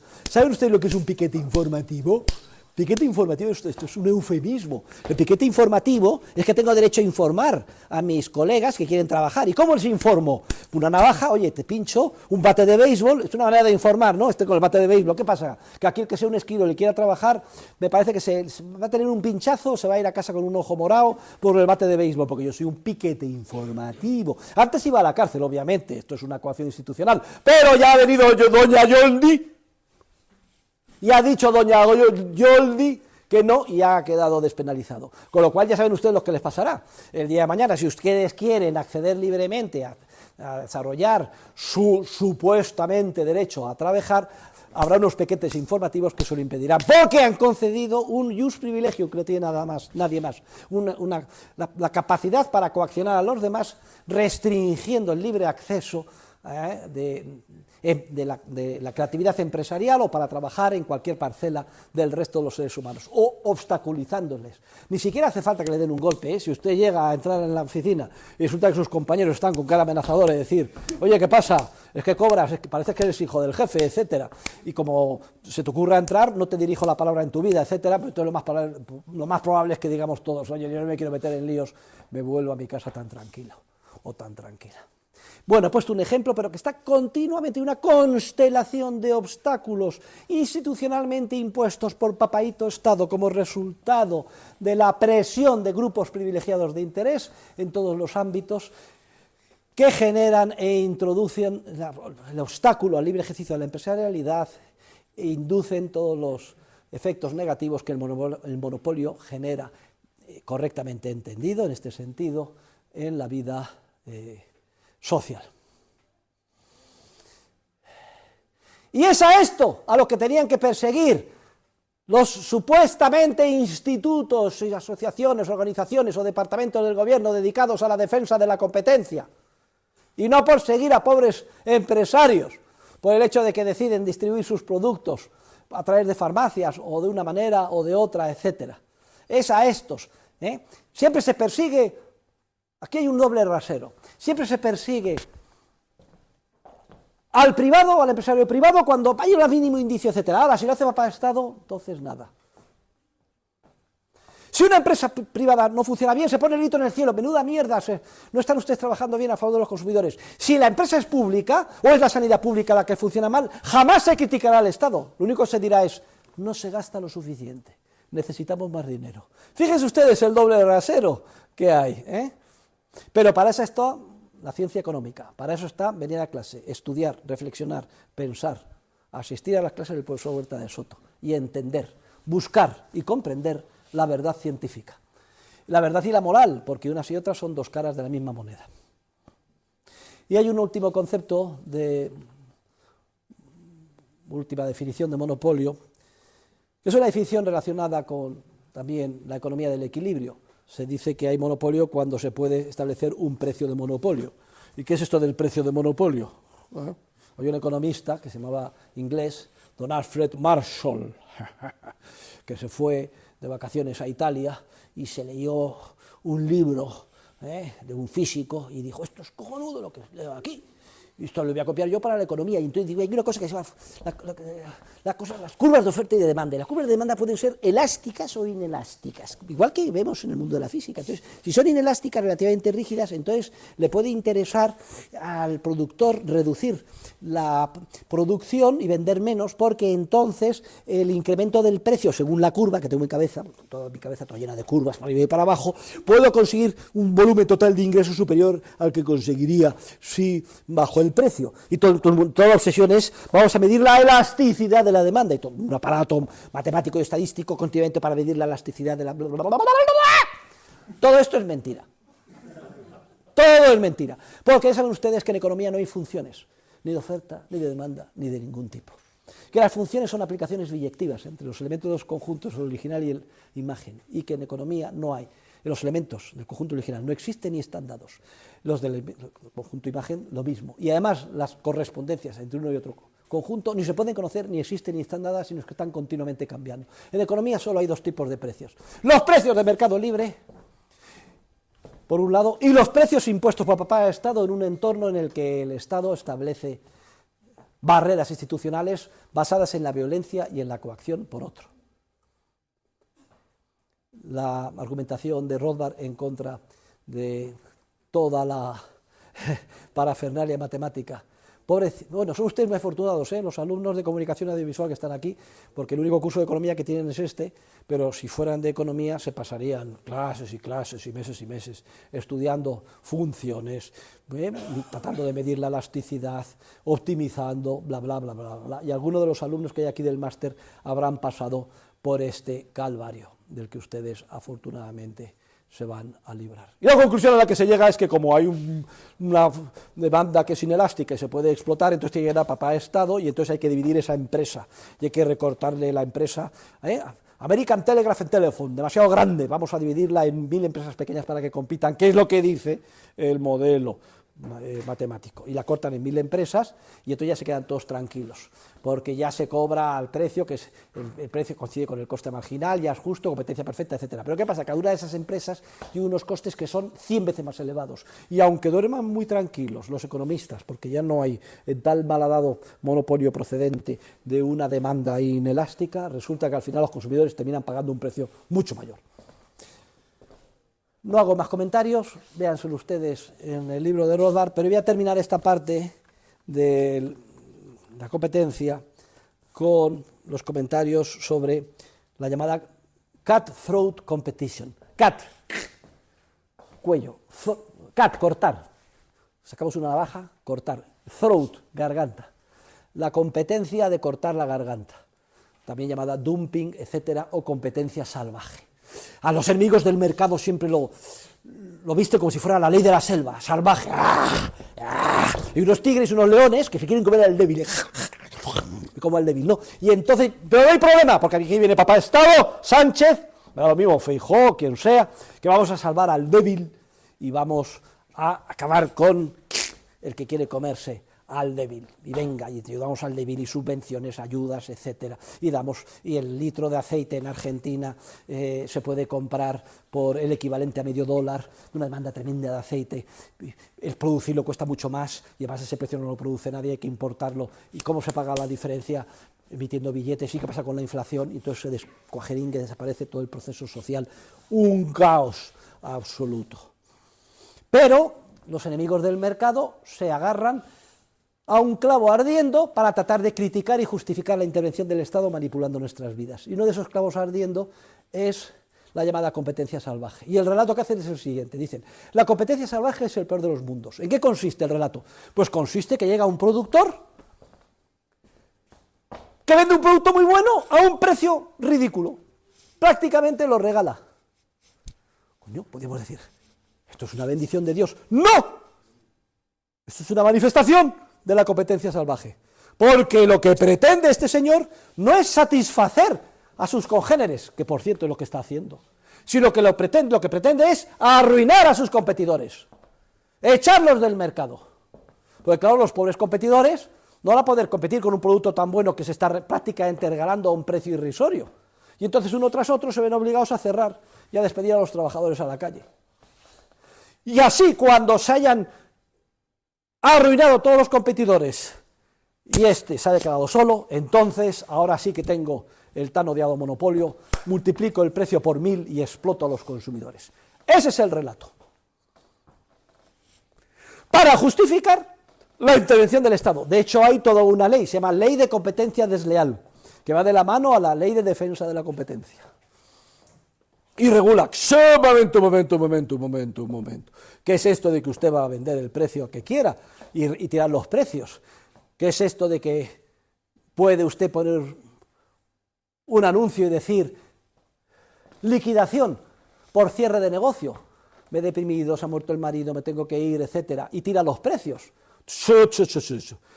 Aquí todo regulado, porque usted lo que hará será arruinar a los tenderos competidores. Y entonces aquí a pedir permiso, Las rebajas serán de tal día a tal día, pero no se permitirá hacer rebajas fuera de esos días. Bueno, y si presiona mucho y ahora se pone de moda y somos tan idiotas que copiamos a los americanos, vamos a hacer las rebajas del Black Friday, no solo las rebajas de enero. Están todas las señoras esperando, entonces se abre la puerta y todo el mundo a cortar, y te aparecen todas las prendas hablando, no, yo la he visto antes, etcétera, porque estamos de rebajas, etcétera. Queridos alumnos, esto que parece una parodia no lo es. Si ustedes leen la prensa salmonada, cada 2 por 3 verán denuncias de dumping. ¿Qué es el dumping? Protestan las empresas y los sectores porque es que resulta que el acero chino nos está haciendo dumping. Joder, que llega un acero igual de bueno que el nuestro o mejor y cobran 10 veces menos. Eso es claramente injusto. Lo dice Donald Trump. ¿Cómo vamos a consentir que nos inunden de productos chinos a precio ridículo y hundan a la tradicional industria americana? Hay que elevar barreras arancelarias y proteccionismo.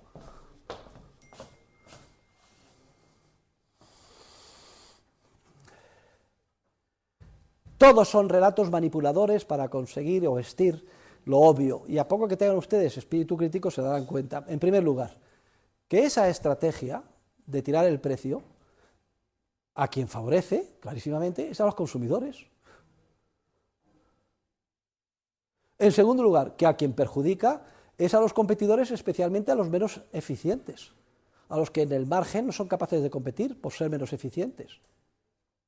En tercer lugar, que los que montan toda la historia del dumping y del tan malhadada de cutthroat competition o competencia salvaje son los menos eficientes, porque lo que quieren es que el Estado establezca privilegios en forma de barreras de entrada que les protejan de la eficiencia creativa, de diseño de nuevos productos y a precios cada vez más bajos de los más eficientes. Lo que quieren es poner, por tanto, tierra en el engranaje social, en el proceso de cooperación social, en perjuicio de todos los ciudadanos. Y ustedes se creen en el relato de que una vez que se hayan arruinado todos los competidores, yo me he quedado solo, puedo poner el precio que me dé la gana. En el momento en que ponga el precio que me dé la gana para explotar a mis consumidores, vamos, desde el día siguiente me salen competidores de debajo de las piedras,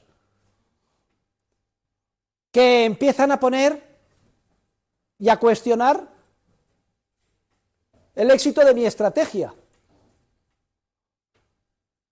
Solamente si mi estrategia de verdad es sostenible, vendiendo al mejor precio el mejor producto, tendrá éxito. Pero lo que es suicida es vender por debajo del precio de mercado para arruinar a mis consumidores y luego, cuando ya me he quedado solo, subirlo y que inmediatamente para arruinar a mis competidores, e inmediatamente vuelvan a surgir competidores que no me permitan recuperarme de lo que eventualmente perdí en la primera etapa, y en todo ese proceso siempre salen ganando, repito, las masas y además las más vulnerables de ciudadanos que pueden comprar a precios reducidísimos. En pocas palabras, es un relato falso y manipulado para justificar el apoyo social y democrático de personas engañadas y manipuladas a medidas que son monopolistas, es decir, que patrocinan la coacción institucional, en perjuicio de la mayor parte de los ciudadanos y de la libertad empresarial de ellos. Luego, la próxima vez que oigan hablar de dumping y de la competencia salvaje, ya saben de quién tiene la razón, ¿eh? Cuando digan, es que producen muy baratos los de Singapur. Oye, pues gracias a los de Singapur tenemos todos, a ver, ¿quién lleva puestas unas deportivas? Supongo que la mayor parte. No piensen ustedes que las han hecho en Alicante, en las fábricas de calzado de Alicante, ni en Mallorca.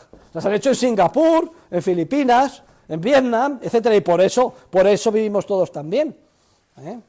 Y por eso ellos han salido de la pobreza. Por eso cada año 70 millones de personas han salido de la pobreza, según la ONU, desde el año 2000 hasta ahora. 1.400 millones de personas. No ha sido gracias a papá Estado, no ha sido gracias a la protección, no ha sido gracias a Donald Trump, no ha sido gracias a la Unión Europea, ha sido a pesar de ellos. Porque somos 8.000 millones que seguimos queriendo buscar nuestra vida de manera creativa. Pero ojo, no demos por supuesto que esto va a aguantar siempre, porque llega un momento en que implosiona. Y si no, vayan ustedes a ver cómo ha implosionado. Bien en Corea del Norte, en Cuba, en Venezuela, o ahora más recientemente, que es de mucha actualidad, en Argentina.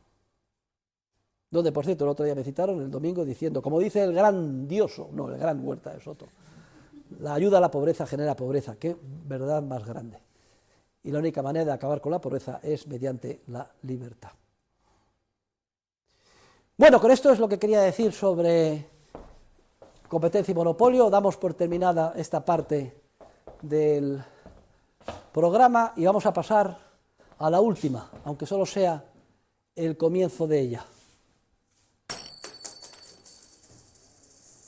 Money, money, money, money, money. Dinero. Vamos a hablar del dinero, ¿no? ¡Ay! ¿Eh? ¿Se la cojo yo? No, voy a hacer un poco de ejercicio. Es que suena mucho mejor así, miren. Cuidado, todo alumno mío tiene derecho a tocar una onza de oro, que muchos de ustedes... ¿Alguno ha tenido la oportunidad de tocar una onza de oro antes? No. Pues la onza de oro por su Huerta de Soto. Fíjense la diferencia de sonido con este, miren. Pues no está mal. No está mal. Está mejor aquí, ¿no? Suena mejor aquí en el sur. Ay.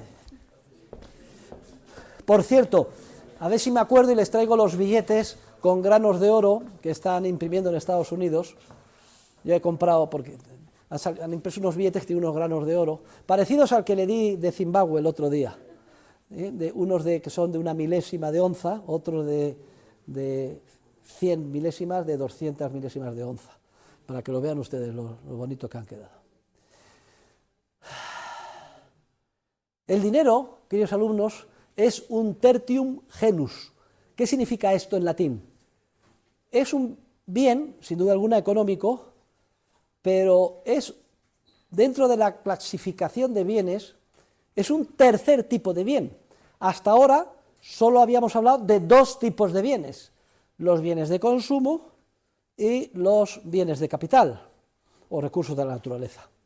También los llamábamos a unos los bienes de consumo, bienes económicos de primer orden, y a otros los bienes de capital, bienes económicos de orden superior, siendo el orden más elevado conforme más alejado se encontrara el bien de capital en cuestión de la tan anhelada etapa final en la que madura y se pone a disposición del actor el tan ansiado bien de consumo, que es aquel que satisface directamente las necesidades humanas. Pero hay un tercer tipo de bienes, que lo he dejado para el final del curso y del programa, que son los llamados bienes de intercambio. Los bienes de intercambio son aquellos que los seres humanos demandamos, no pensando en consumirlos, no pensando en utilizarlos como si fuera un factor de producción, que no son factores de producción, sino pensando en utilizarlos para encontrar más fácilmente, por vía de intercambio, los bienes y servicios que sí necesitaremos bien consumir o bien utilizar en nuestros procesos de producción.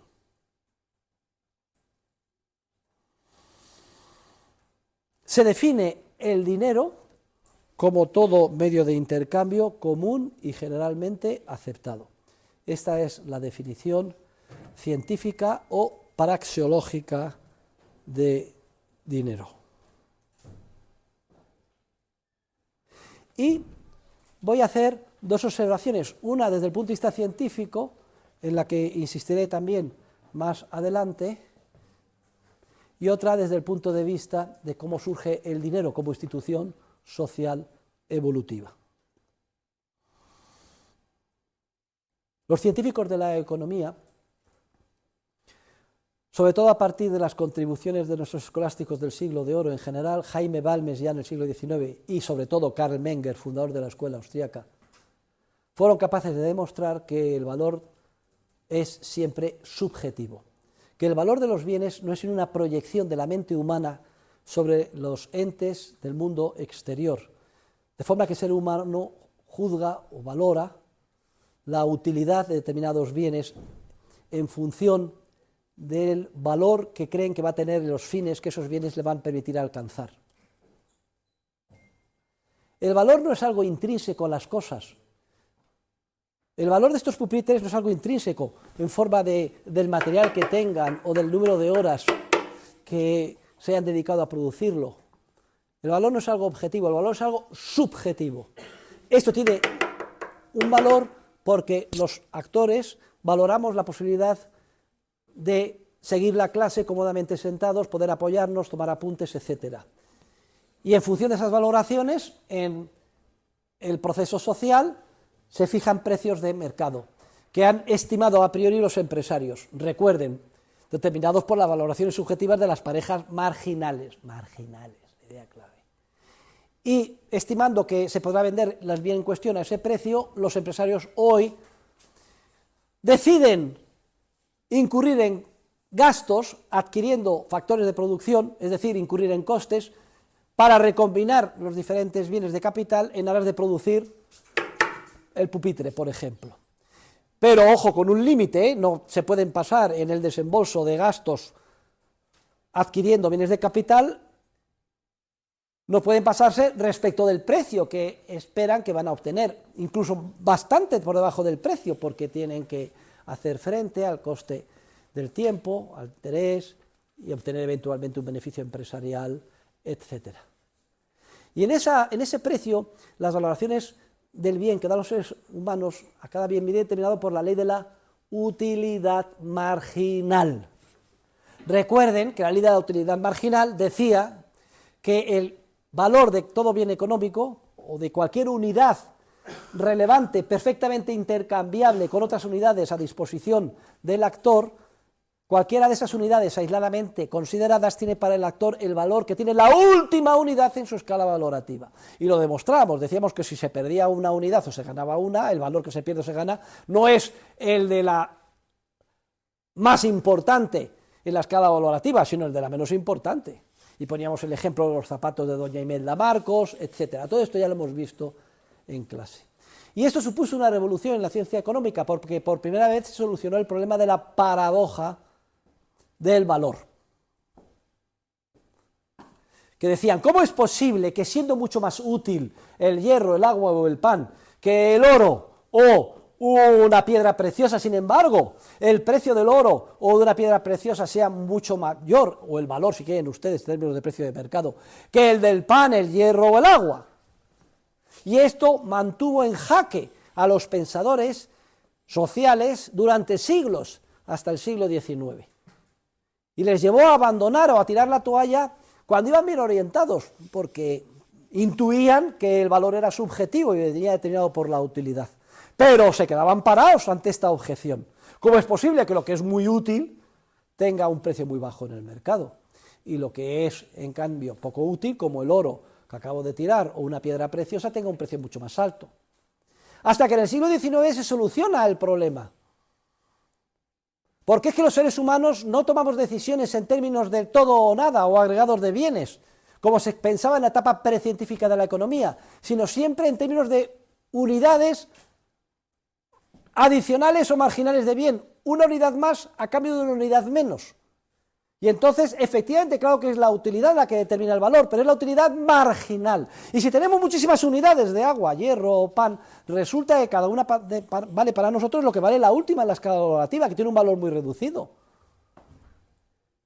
Y si tenemos muy pocas unidades de oro, pues resulta que la utilidad marginal del oro es mucho más alta. Se soluciona el tema de la paradoja del valor y puede seguir avanzando la ciencia económica como disciplina científica en base a la teoría subjetiva del valor y a la ley de la utilidad marginal. Sin embargo, cuando se produce este avance copernicano, se intenta aplicar el mismo razonamiento al dinero, que también es un bien económico y escaso, si bien es un tertium genus o tercer género distinto, no es ni un bien de consumo ni es un factor de producción, sino que es un medio de intercambio. Y se razona y se dice, ¿es aplicable la utilidad marginal al dinero? Y empiezan a razonar los grandes pensadores y dicen, ¿por qué se demanda el dinero? Obviamente el dinero se demanda no para comérselo, nadie quiere comer el dinero, ni se quiere, me traigo mi fajo, nadie se quiere comerse a algún demente los 10 euros, ni se utiliza como factor de producción, aunque hay que decir que hay determinados procesos productivos que con carácter marginal utilizan oro, sería la demanda industrial, esto ya lo comentaremos, tiene una importancia poco relevante. Y también es cierto que si van ustedes a comer cochinillo a Cándido en Segovia, ¿alguien está en Cándido en Segovia comiendo cochinillo? Pues tienen una pared toda llena de billetes de los lugares más exóticos, para demostrar que ha ido gente de todo el mundo, pues está utilizando el billete como un factor de producción, para dar más valor al entorno, pero también esa demanda industrial, que vamos a decir, es completamente irrelevante. El dinero, stricto sensu, solo se demanda como medio de intercambio. ¿Y qué es lo que determina la demanda como medio de intercambio del dinero? Lo vamos a ver porque vamos a dedicar una sesión completa al respecto en las próximas clases. Pues el dinero se demanda por los seres humanos en función del poder adquisitivo que creemos los seres humanos que tiene la unidad monetaria. Lo dicho de otra manera, cuando decidimos, señorita, no me interrumpa, que va a salir usted en el vídeo, y menos tapándose la boca. Sí, venga. Cuando decidimos qué saldo de tesorería llevar mañana al salir de casa, de manera automática, porque estamos muy habituados a hacerlo, nos dejamos guiar con la experiencia que tenemos respecto del poder adquisitivo que tiene la unidad monetaria, lo que podemos comprar. Hombre, yo me hago que con 10 euros pienso que voy a poder pagar el autobús, comprarme un bocata y volver. Joder, si resulta que todo costara a lo largo del día el doble, tendría un problemón, porque es lo que sucede, por ejemplo, en Argentina. Entonces tendría que llevar 20 euros en vez de 10 para comprar lo mismo. Es decir, demandamos dinero o mantenemos, mejor dicho, saldo de tesorería en función de nuestra idea respecto del poder adquisitivo del dinero. Y el poder adquisitivo del dinero es el precio del dinero. También lo vamos a demostrar en clase. Es lo que hay que pagar por conseguir una unidad monetaria. En cualquier transacción, por el lado del que vende. Por el lado del que compra, lo que hacemos es vender dinero y adquirir un bien. Llamamos, por tanto, precio del dinero a lo que hay que entregar para obtener lo que es también su poder adquisitivo. Bueno, pues los economistas razonan y dicen, queremos explicar qué es lo que determina el precio del dinero, como queremos explicar qué es lo que determina el precio de cualquier bien y servicio, y hemos visto que el precio de cualquier bien y servicio lo determinaba en competencia bilateral las valoraciones subjetivas de utilidad marginal de las parejas marginales. Bueno, pues aplicamos esto. ¿Qué es lo que determina el precio del dinero? Pues dice, pues la oferta y demanda de dinero, hasta ahí perfecto. ¿Y qué es lo que determina la demanda de dinero? Y aquí empiezan ya los problemas, lo acabo de explicar. Los seres humanos demandamos dinero en función del precio del dinero, es decir, nuestra idea respecto del poder adquisitivo que el dinero tenga. Y entonces dijeron, anda, aquí hay un razonamiento circular. Para explicar el precio del dinero tengo que recurrir a la demanda de dinero que explico en función del precio del dinero, por tanto no estoy explicando nada. Y esto mantiene en jaque toda la ciencia económica hasta comienzos del siglo pasado. Igual que estuvo en jaque durante siglos hasta que se solucionó la paradoja del valor gracias al descubrimiento de la ley de la utilidad marginal de Jaime Balmes y después de Menger, todavía durante otros siglos se mantuvo en jaque la ciencia económica porque se pensó que el dinero, ese tertium genus, ese tercer género, era un bien singular al que no era aplicable la ley de la valoración basada en la utilidad marginal. Y aquí entró en barrena toda nuestra disciplina de la ciencia económica, porque si no es aplicable al dinero la teoría de la utilidad marginal y la teoría subjetiva del valor, entonces el dinero hay que estudiarlo de una manera distinta, hay que estudiarlo de una forma agregada, como se estudiaba en la etapa precientífica de la economía, cuando todavía no se había descubierto la utilidad marginal, en términos de agregados de bien. Y esa forma agregada de estudiar el dinero da lugar a una nueva disciplina que además se estudia de manera separada del resto de la economía. Se le llama macroeconomía. Estaría la microeconomía y la macroeconomía. Y con toda una conceptualización extraña, nivel general de precios que suben, nivel general de precios que bajan, M1, M2, M3, etc. Pero queridos alumnos, gracias a la genialidad del autor de nuestro libro de texto, La acción humana de Mises, en 1912 se soluciona, igual que se solucionó, muchas décadas antes, la paradoja del valor, se soluciona este aparente problema de razonamiento circular que imposibilitaba la aplicación de la utilidad marginal al dinero, gracias a Mises y a la introducción del que se conoce con el nombre de teorema regresivo del dinero, que no les voy a explicar ahora, porque lo vamos a estudiar con detalle dentro de una o dos clases. Y a partir de ese momento se pone de manifiesto que el dinero está sometido exactamente a las mismas leyes de valoración que el resto de los bienes, en términos de utilidad marginal. No utilidad marginal para comerlo, ni como factor de producción, sino utilidad marginal, la unidad marginal como medio de intercambio. Y que por tanto el dinero debe de estudiarse de una manera inseparada, unida al resto de los bienes. O dicho de otra forma, que la ciencia económica es una y solo una, en la que todos los fenómenos están relacionados entre sí. Y no se puede hacer tablaras y decir que está compuesta de dos disciplinas, la micro y la macroeconomía, y además son tan separadas que da lo mismo, como pasa en muchos programas. Da lo mismo empezar el curso por la macro y terminar por la micro, que empezar por la micro y terminar por la macro, porque se las presenta como asignaturas completamente separadas. Gravísimo error.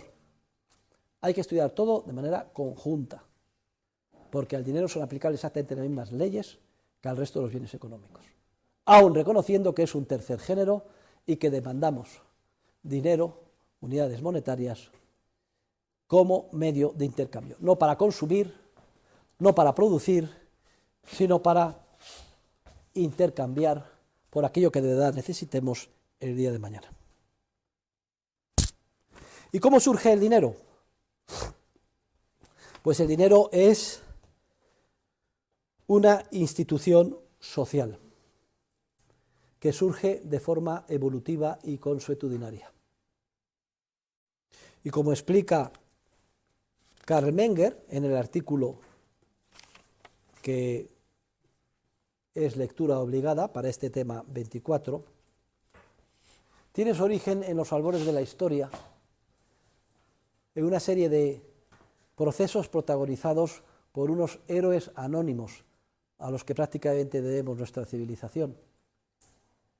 No sabemos sus nombres y apellidos, pero en sus circunstancias particulares de tiempo y lugar, fueron capaces de darse cuenta de que si en vez de demandar a cambio de lo que ellos tenían, aquello que necesitaban directamente, y es lo que venían haciendo tradicionalmente, lo que se denomina cambio directo o trueque, demandaban un bien que aunque no necesitaran directamente, se dieron cuenta, se les encendió la bombilla empresarial de que era objeto de intercambio con mucha mayor frecuencia en las circunstancias que les había tocado vivir. Si demandaban ese bien que era comercializable con tantísima mayor frecuencia que el resto de los bienes en el contexto histórico y en el lugar que les había tocado vivir, les era mucho más fácil encontrar a alguien que a cambio de ese bien se desprendiera de lo que ellos precisamente necesitaban. Y así solventar el gravísimo problema de doble coincidencia de necesidades que plantea el cambio directo o trueque. ¿Cuántas veces he puesto el ejemplo en clase de cuando hacíamos los álbumes de cromos? Hemos levantado la mano, todos hemos hecho álbumes de cromos. Y comprábamos, nuestra madre, hacíamos los sobrecitos y qué bien, este futbolista, este no le tenía, le tengo, este actor. Pero había muchos que teníamos repes. Y luego íbamos al colegio, al instituto, íbamos con los repes y buscábamos a otro compañero. A ver, enséñame, lo tengo, no lo tengo, guárdalo ahí. Y ahora, mira los míos. Ay, qué decepción, los míos los tienes todos. Ah, pues no podemos cerrar el trato. El trueque plantea el problema de que yo tenga justo lo que tú necesitas y viceversa, que tú necesites justo lo que yo tengo. Y esto en la inmensa mayoría de las ocasiones frustra el intercambio y hace que el trueque directo o cambio directo sin dinero reduzca enormemente el ámbito del intercambio a economías muy limitadas, pobres, o basadas en la autarquía, en el autoconsumo, que solo muy de vez en cuando se afluía a un pequeño mercado e intercambiar lo que nos sobraba, pero luego volvíamos a nuestras granjas, caseríos, etc. Así hasta que en determinadas circunstancias algunos se dan cuenta de que se puede solventar el problema de la doble coincidencia de necesidades demandando a cambio de lo que uno tiene un medio de intercambio, no para consumir o como factor de producción, sino porque intuimos empresarialmente que es tan mayor su frecuencia de intercambio en el contexto en el que vivo que me será mucho más fácil luego encontrar a alguien que quiera desprenderse de lo que yo precisamente necesito. Y veíamos que eso en el antiguo Egipto fue el trigo, en Mesopotamia cabezas de ganado, en Fenicia piezas metálicas, en la América precolombina granos de cacao, en la América del Norte las conchas de esos moluscos que llevaban como cota de malla los jefes de las tribus de los indios en las películas adorables que nos endulzaron nuestra niñez, en los westerns, y así sucesivamente. Y en la medida en que esa estrategia de mandar un medio de intercambio tiene éxito, es copiada por oleadas sucesivas de seres humanos que se apuntan al carro y dicen, anda, pues yo también voy a demandar trigo, aunque no lo necesite porque estoy harto, porque sé que luego ofrezco trigo y encuentro muy fácil lo que yo necesite. Y entonces, una segunda oleada de seres humanos, una tercera, va haciendo que la frecuencia de ese medio de intercambio cada vez sea más generalizada. Y cuando ya se generaliza del todo una sociedad, entonces surge el dinero. Obviamente, explica Menger, siempre el dinero tiene que partir de un bien que primeramente tuvo demanda como bien de consumo o como factor de producción, como puede ser, por ejemplo, el oro. Pero empieza luego a solapar una demanda adicional como medio de intercambio y llega después de X generaciones a una circunstancia en la que la mayor parte de la demanda de ese bien es como medio de intercambio y solo una parte prácticamente irrelevante como bien de consumo o factor de producción. Cuando el medio de intercambio se generaliza y se utiliza por todos, ya surge el concepto de dinero. Y el dinero, queridos alumnos, es una institución social, al igual que el derecho, la moral. El lenguaje que hablamos no ha sido inventado por nadie, ha surgido de una manera evolutiva y consuetudinaria a lo largo de periodos extensísimos de la historia en los que han participado generaciones y generaciones, millones y millones de seres humanos. Y así veremos cómo evolutivamente el dinero elegido libremente por la humanidad ha sido el oro. Hasta que prácticamente ayer Papá Estado nos lo expropió y nos lo sustituyó por una mierda para limpiarse el culo, que es el papel moneda. Ya veremos por qué, en qué circunstancias y qué objetivo tuvieron, qué pretendían hacer con esto, que es manipular nuestras vidas, engañarnos, comprar votos, subsidios, financiar guerras, conflictos, etc. ¡La casta, carajo! Lo digo parafraseando a mi dilecto discípulo, es el único que he tenido hasta ahora que ha llegado a presidente, jefe de Estado de una nación, Javier Milei. Luego, el dinero es resultado de ese proceso evolutivo y es la institución social por excelencia. ¿Por qué motivo? Porque cuando surge el dinero se multiplican exponencialmente los intercambios, que son las interacciones entre los seres humanos, y son en esas interacciones entre los seres humanos donde depuramos el lenguaje. Lo que eran dialectos que se hablaban a nivel de unos pequeños valles, ahora se generaliza en un lenguaje para entendernos, tú qué vendes, yo qué compro, etc. Se multiplican las familias, las uniones, los matrimonios, los hijos. Surge la moral, lo que está bien, lo que está mal, lo tenemos implícitamente, minoritariamente dentro, pero al interactuar con otros lo desarrollamos todavía más. Se valora la reputación, que piense que nos portamos bien. Surge el derecho, el respeto a la vida, la posesión pacíficamente adquirida, el cumplimiento de las promesas y contratos. Todas las instituciones sociales de las que depende la civilización, ninguna de ellas ha sido creada deliberadamente por el ser humano, ni mucho menos el resultado de un supuesto contrato social. Todas surgen de manera evolutiva y consuetudinaria. Sin duda alguna son resultado de la interacción de millones de seres humanos, pero no han podido ser diseñadas deliberadamente por ningún ser humano o grupo de seres humanos, por sabios e inteligentes que sean, porque ninguno de ellos dispone de la capacidad mental necesaria para incorporar el inmenso volumen de conocimiento, experiencia e información práctica que agrupa cada una de esas instituciones, sea el derecho, sea la moral, sea la familia, sea el lenguaje. El castellano no lo ha inventado nadie, no es el resultado de un contrato social, ni el inglés ni el francés, sea la institución social por excelencia, que es el dinero. Y el dinero no solo soluciona el problema de la doble coincidencia de necesidades, sino que además permite hacer frente a las consecuencias de una de las características más íntimas de nuestra naturaleza humana, que es nuestra capacidad creativa como empresarios. Somos capaces continuamente de descubrir nueva información o conocimiento, y eso hace que el futuro no sea un porvenir, sino, queridos alumnos, el futuro es un por hacer, y es ineradicablemente incierto, aunque podemos enfrentarnos al mismo gracias a las instituciones sociales. El derecho, el lenguaje, nos ponemos de acuerdo, somos buenas personas.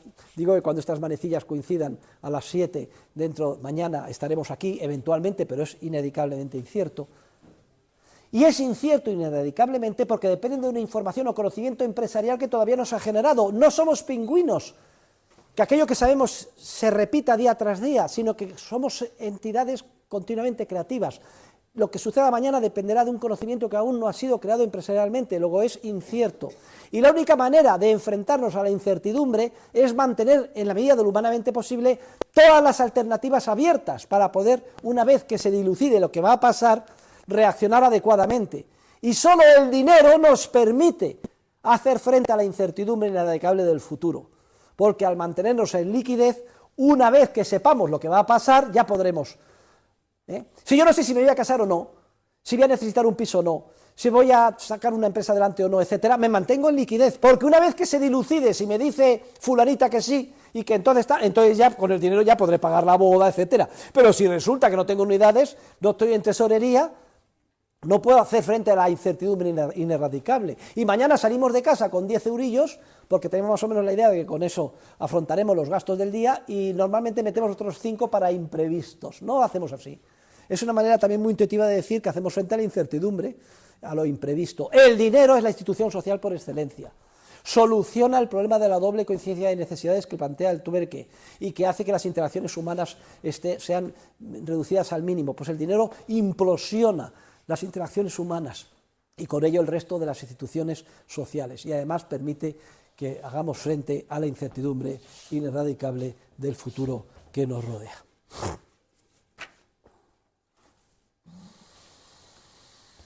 Es el resultado de un proceso social protagonizado por seres humanos que descubren oportunidades de ganancia, es decir, por empresarios. No sabemos los nombres y apellidos de aquellos a los que más debemos nuestra vida.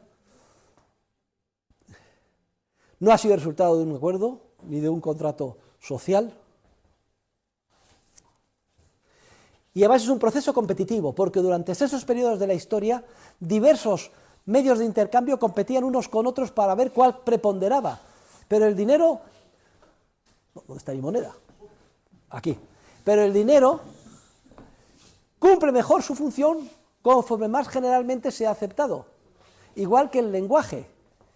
Y de acuerdo que En el momento más brillante de la humanidad, a partir de la revolución industrial, preponderó en todo el mundo el oro, pero luego después implosionó, nos lo expropiaron los gobiernos, lo sustituyeron por papel moneda, volvimos al nacionalismo monetario, eso tuvo un coste social tremendo, financiación de guerras mundiales, genocidios, cámaras de gas, conflictos, violencia, socialismo, sindicalismo, etcétera. A pesar de todo, vivaqueó y pudo sobrevivir con la ventana de la libertad mínimamente abierta y avanzar la civilización, mucho más conforme más libertad había, pero siempre dando pasos para atrás, como en Argentina, Venezuela, Cuba, etcétera, la Unión Europea ahora con toda esa regulación, mitos absurdos, etcétera, y así al final, bueno, nos volvemos a unir y surge el euro, pero no sé, el proceso de competencia y de tendencia asintótica hacia que prevalezca una única unidad monetaria, porque conforme solo exista una, más se multiplican los intercambios, es un proceso que sigue vivo hoy en día, y vemos que hay competencia entre el dólar, el euro, etcétera, en lo que a monedas se refiere, el yuan, y luego potencialmente las monedas expropiadas por el Estado, que han sido desmonetizadas, como el oro, etcétera, están ahí en la recámara, incluso otras de las que se habla, que muy difícilmente podrán llegar a ser dinero, como el Bitcoin, etcétera. Luego es un proceso competitivo, y lo mismo pasa con el idioma. El idioma tanto más cumple su función conforme más número de seres humanos lo hablen, y por eso el inglés es la lengua franca en el ámbito comercial, en el ámbito mundial, en el ámbito académico, en el ámbito económico y de los negocios.